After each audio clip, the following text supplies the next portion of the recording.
the set planes, and I'm sure you've seen on social media, videos have been shared. And we here at TV3 on our social media handles as well have shared those videos with you as well, with reference to what the government says is a true account of what happened. And so he adds finally that no contraband, and contraband here, cocaine, narcotics, heroin, you name it, what illicit drugs was found on the Kavok Air Antonov AN-12B. That is in respect of this particular plane. Now let's take you to what the government had to say in reference to AirMed flight NH23AM. Remember, that is the air ambulance I spoke to you about, which Reverend Ntim Fordjour says arrived in the country on the 25th, had no patient, and is suspected to have carried narcotics, specifically cocaine, and that it stayed in the country for 5 days. Let's walk you through what the government response in relation to that is as well. And so, yes, an air ambulance arrived in Ghana from the Gran Canaria Islands around Spain, going through Luanda, Angola. It made a technical stop in the country for refueling and for the crew to rest as well.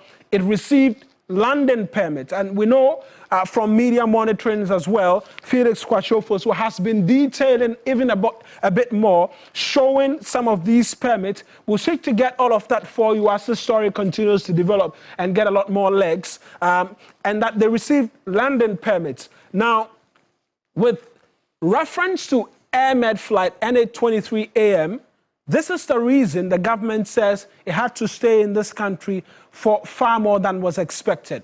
It developed a tire burst and difficulty with its landing gear when it arrived in the country.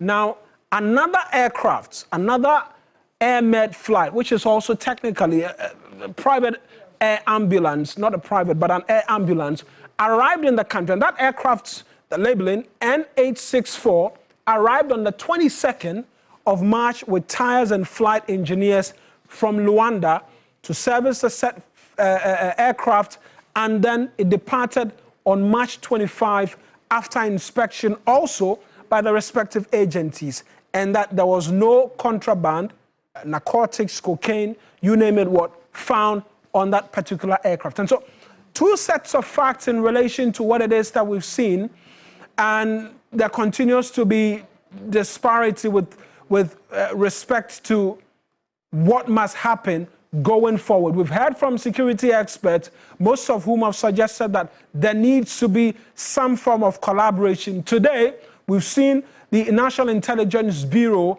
attempt to physically invite the Member of Parliament for Asin South to their offices for further interrogation and assistance to allow for this investigation, which was directed by the president, to proceed. The minority has not taken kindly to it. The NPP as well has not taken kindly to it. They say this is an act of intimidation, seeking to gag all other spokespersons from their side from being able to speak on matters. They are demanding a commission of inquiry into the matter. The government says there is ongoing investigation. Proceed, provide the relevant facts. Let's investigate these matters, because the longer this drags, negative PR for the country. And that's what we know thus far in relation to everything that's played out at the home of Reverend Ntim Fordjour.